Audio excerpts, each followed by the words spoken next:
Les discussions se sont prolongées tard dans la soirée. Les annonces de Gabriel Attal divisent le monde agricole, certains ayant annoncé qu'ils levaient leur barrage, d'autres que le compte n'y était pas et que le mouvement continuait.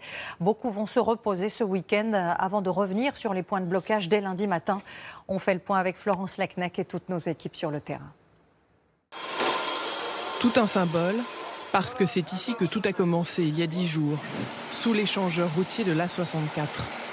Cette levée de barrage ce matin et son grand nettoyage attestent ici qu'une partie des agriculteurs estime avoir été entendue. À commencer par Jérôme Bell, l'une des figures de la contestation. On avait donné notre parole. On avait donné notre parole sur 3 revendications. On les a eues, on tient parole. Sur la 13, à hauteur de Mantes-la-Jolie hier soir, on assistait aussi au départ des tracteurs, mais pour quelques heures seulement. Alors on lève le camp pour ce soir, mais on n'a pas dit notre dernier mot. En fait, on a décidé de continuer la mobilisation parce que les annonces qui ont été faites ne nous conviennent pas. Donc on va lever le camp en effet ici ce soir, mais on promet de revenir dès la semaine prochaine. Signe d'une situation contrastée où coexistent ce matin levée de barrage et point de blocage, avec des actions spectaculaires qui ont abouti à cet amoncellement de fumier et de pneus devant la préfecture d'Agen ou à Nîmes, avec des agriculteurs déçus par les annonces et qui sont entrés en force dans le stade des Costières.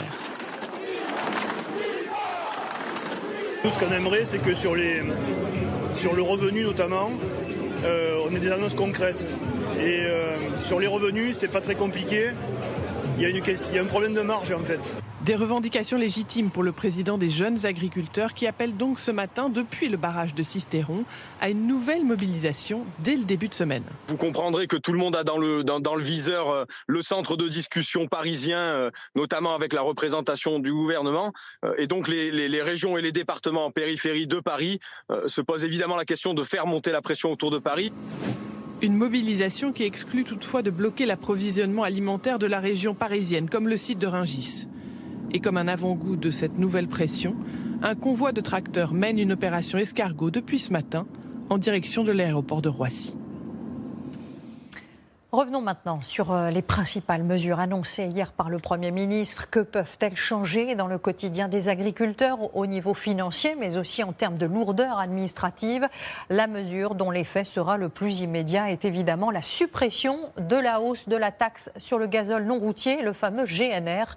Nicolas Robertson. C'était une mesure très attendue par les agriculteurs. Gabriel Attal l'a annoncé hier. L'augmentation de la taxe sur le gazole non routier au GNR est annulée. Il coûte aujourd'hui 1,26 € le litre. Si la hausse de la taxe avait été maintenue, le litre aurait augmenté de 2,85 centimes d'ici la fin de l'année. Ce carburant est utilisé notamment dans les tracteurs. Certains exploitants peuvent en consommer plusieurs dizaines de litres par heure. Des économies qui peuvent s'élever à plusieurs milliers d'euros par an. Moi, je gagnerais environ 8 000 €. Ça fait de la trésorerie en plus pour l'exploitation. Autre annonce du gouvernement, des simplifications administratives. Notamment sur l'accès à l'eau, un sujet sensible, surtout en période de sécheresse. Le recours aux eaux usées va être simplifié. Aujourd'hui, après filtrage, ces eaux sont limitées au goutte à goutte. Son utilisation sera élargie pour pouvoir en utiliser davantage. Autre changement, l'accès aux réservoirs d'eau sera étendu. Je pense que ça peut avoir de grosses avancées dans notre département pour pouvoir créer des petites réserves pour avoir de l'autonomie en fourrage et en céréales sur nos exploitations. Le renforcement des aides d'urgence. Pour les éleveurs dont les animaux sont touchés par la maladie hémorragique épizootique, une enveloppe de 50 millions d'euros sera débloquée. Une mesure bien accueillie par les éleveurs. Ça peut monter jusqu'à 3 000 € par vache de perte.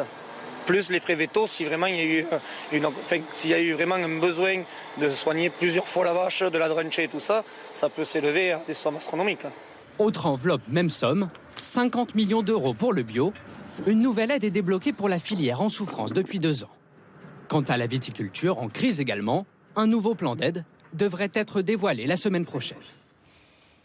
Et on va retrouver en direct une agricultrice du Finistère. Bonjour Sandrine Lefeur, vous avez une double casquette car vous êtes aussi députée Renaissance, vous appartenez donc à la majorité présidentielle. Première question, êtes-vous satisfaite des annonces du Premier ministre? On imagine que oui. Bonjour. Oui, en toute honnêteté, je suis satisfaite des annonces du Premier ministre. D'ailleurs, il a très vite pris en considération la demande des agriculteurs, la colère des agriculteurs. Et je crois que depuis qu'il est ministre, il a pu répondre très rapidement sur chaque situation. Et c'est ce qu'il a fait aujourd'hui. Action, réaction, problème, solution. Et vraiment, il a annoncé des mesures très concrètes pour les agriculteurs qui vont leur faciliter la vie au quotidien. Tout de même, est-ce que vous comprenez que beaucoup d'agriculteurs trouvent que le compte n'y est pas aujourd'hui? On n'a pas abordé clairement la question des revenus. Quelles mesures annoncées par Gabriel Attal pourraient vraiment changer les choses à ce niveau-là? Je crois que je peux comprendre que les agriculteurs sont très impatients de voir les mesures qui ont été annoncées être mises en œuvre. Pour moi, la principale revendication sur le revenu a quand même été... On a eu une réponse en tout cas sur cette question-là, puisque ils se sont engagés à faire respecter la loi Egalim. 100 agents de la DGCCRF vont aller contrôler que le prix payé aux producteurs respecte la loi Egalim, et des sanctions vont tomber pour la grande distribution et les industriels qui ne la respectent pas. Justement, vous parliez de la loi Egalim. Qu'est-ce qui n'est pas respecté aujourd'hui? Quel mécanisme pourrait se mettre en place pour que les agriculteurs y trouvent leur compte? Est-ce que ce n'est pas aussi un engagement moral que doivent prendre les industriels et la grande distribution aujourd'hui, au-delà d'une loi?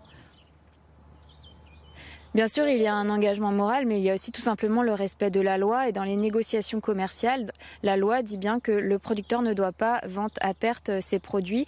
Or, aujourd'hui, la loi n'est pas respectée par la grande distribution et les industriels.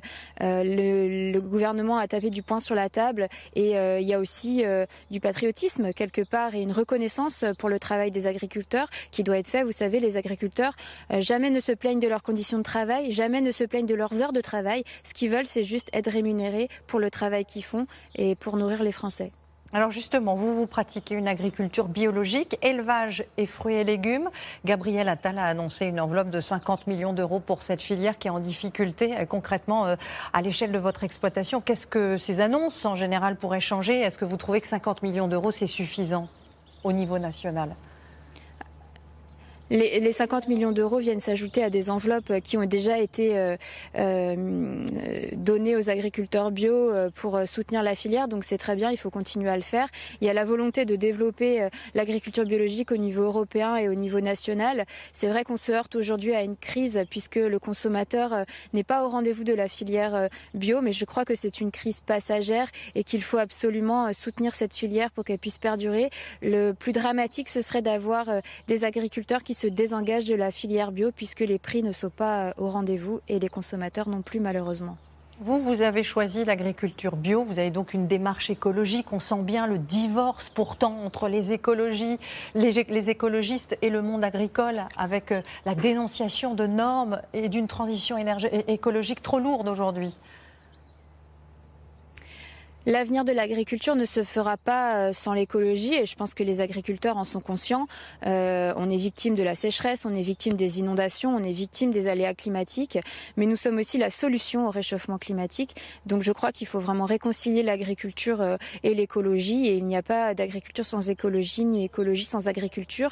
Il y a un grand défi qui arrive et qui est face à nous, c'est l'adaptation aussi au réchauffement climatique, et l'agriculture doit s'adapter et l'agriculture biologique doit aussi s'adapter puisqu'on souffre des mêmes problématiques et aléas que l'agriculture conventionnelle.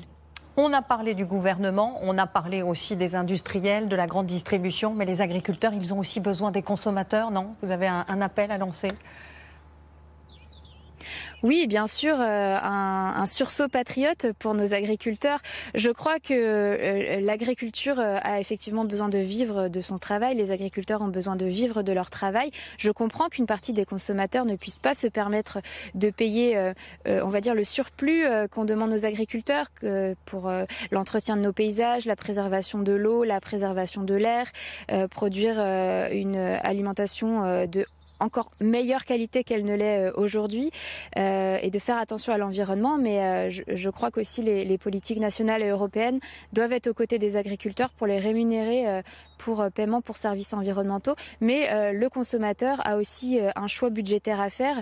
40% de son budget alimentaire il y a quelques années était pour l'alimentation. Aujourd'hui, on est à moins de 15% et il y a des choix budgétaires à faire au sein des ménages et des consommateurs et je souhaite qu'il y ait un sursaut pour valoriser nos agriculteurs, notre alimentation et notre production française. Merci beaucoup Sandrine Lefeur d'avoir accepté de répondre à nos questions. Vous en parliez à l'instant, les Français soutiennent massivement le mouvement et les blocages, mais sont-ils prêts pour autant à payer plus cher afin d'assurer aux producteurs français un juste revenu ? Eh bien, nous avons posé cette question éminemment complexe ce matin sur un marché avec Léa Kebdani et Romain Reverdy. Regardez. De la France, hein. Oh là là, la Martinique, hein. Plus qu'un argument de vente, l'Origine France devient sur le marché une prise de position, un soutien au mouvement des agriculteurs. Eh ben, ils ont raison. Ils ont raison ? Ouais, ils ont raison, je suis avec eux. Sur son étal, Sadok essaye de proposer un maximum de produits cultivés en France. On a les épinards, on a toutes nos salades, toutes nos pommes, les clémentines de Corse, les poires. Et les clients y sont sensibles. Et est-ce que vous regardez la provenance ? Non, je regarde tout le temps. Parce que je préside, surtout en ce moment. On essaie d'acheter la viande qui vient de France déjà, la plupart du temps. Et puis, de toute façon, quand on vient ici, généralement, les produits sont français. On a un producteur d'huîtres à côté. Encore faut-il en avoir les moyens. C'est un peu plus cher, c'est un peu plus compliqué. Pour 1 kilo de carottes françaises, comptez 60 centimes de plus que pour les carottes espagnoles. Côté clémentine, on passe de 2,99 € le kilo d'espagnols à 5,99 € les françaises. Le prix, bien sûr, la qualité se paye, comme on dit. À des prix plus élevés, c'est normal. Hein. Et tout le monde n'est pas encore prêt à adapter son panier. Français, ça ? Oui, là c'est Maroc. Ah, ben voilà. Il n'y a pas d'haricots verts en ce moment ici. J'ai l'impression de manger des haricots verts. Et on ne les veut pas en boîte. Il faut bien en prendre du Maroc. Pas de souci. La boucherie de Jean-François travaille avec des éleveurs locaux depuis plusieurs générations. Lui voit cette crise agricole comme un moyen de faire changer les habitudes des consommateurs. Ça peut être une prise de conscience. En tout cas, ça serait bien en tout cas. Aussi bien pour les commerçants que pour les agriculteurs qui, derrière, eux, essayent de faire un produit d'exception, surtout en France. L'espoir aussi de voir revenir une clientèle qui avait tendance ces dernières années à délaisser les marchés. Et alors que les négociations vont donc continuer ce week-end, les agriculteurs ont aussi prévu, vous allez le voir, un moment de recueillement d'ici quelques minutes, moment d'hommage à l'agricultrice et à sa fille tuées dans un accident mardi matin. Elles étaient sur le barrage de Pamiers. Bonjour Camille Baron, vous êtes précisément dans cette commune, là où la marche blanche va se tenir à partir de 13h30. Oui, tout à fait, Anne-Claire. C'est une marche blanche avec un mot d'ordre. Ce sera un moment digne, silencieux et surtout sans aucune récupération politique. Pas de prise de parole, donc à venir, pas de banderole, pas de drapeau. Cette marche, elle va partir du lycée agricole de Pamiers où avait étudié Alexandra pour aller à côté du lieu de l'accident qui lui a coûté la vie ainsi qu'à sa fille de 12 ans, Camille. Un drame qui forcément ici a suscité énormément d'émotions, notamment parmi ses collègues agriculteurs. Ils nous ont parlé d'une femme solaire, courageuse, d'une agricultrice engagée, prête à se battre pour ses convictions et pour ce mouvement de contestation qui a donc été mis en pause aujourd'hui. Pas de barrage, pas d'action pour que ces agriculteurs puissent être présents ici à cet hommage où on attend plusieurs milliers de personnes. Merci beaucoup Camille pour ces précisions.